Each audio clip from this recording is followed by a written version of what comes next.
2018 সালে আবার একটি কবিতার প্রতিফলন ঘটেছে 2024-এ।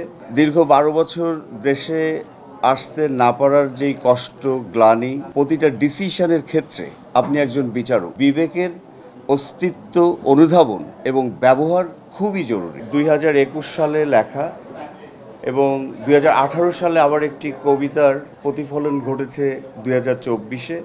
জেগে ওঠো বিবেকের রচনাকাল 2021, আজকে 2025। ভুলেই গিয়েছিলাম প্রজেক্টটার কথা।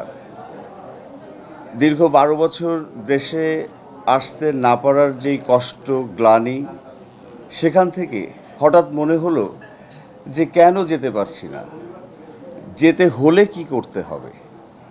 এখান থেকে ভাবা শুরু হলো এবং দেখা গেল যে এই সোসাইটির একদম নিচু থেকে শুরু করে উপর পর্যন্ত প্রত্যেকেই একটি সাইকেলিক ওয়েতে নিজের দায়িত্বকে অবহেলা করছেন, নিজের জানতে অজান্তে অথবা কাউকে ফলো করে। তো একজন মানুষ হিসাবে সে প্রতিটা সময়, প্রতিটা ক্ষেত্রেই তার জীবনে সে একজন বিচারকের দায়িত্ব পালন করে। আপনার প্রতিটা স্টেপ, প্রতিটা সম্পর্ক, প্রতিটা ডিসিশনের ক্ষেত্রে আপনি একজন বিচারক।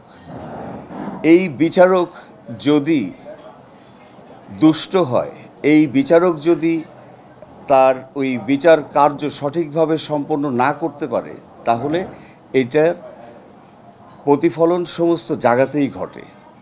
সো এই বিচার কার্য, মানুষ হিসাবে এই বিচার কার্যকে পরিচালনা করতে হলে, সঠিকভাবে পরিচালনা করতে হলে তার বিবেকের অস্তিত্ব অনুধাবন এবং ব্যবহার খুবই জরুরি।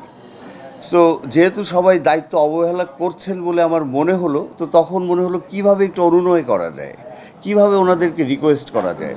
তো মনে হলো যে একটু কবিতা লিখে আবৃত্তি করি। তো মনে হলো শুধু কবিতায় বোধহয় কেউ শুনবে না, তাহলে একটু গানও অ্যাড করে দিই। যদি কোনোভাবে এই যেই 10টা সিগমেন্ট আপনারা শুনছেন, যদি কোনো একটা সিগমেন্টের একটি মানুষের বিবেকে যদি আমার এই গীতিকাব্য নাড়া দিয়ে থাকে, আমার সাফল্য এখানেই। দেশে না ফিরতে পারার কারণ ছিল, কারণ সত্যকে কখনোই অন্যভাবে আমি বলতে শিখিনি, বলতে পারিনি।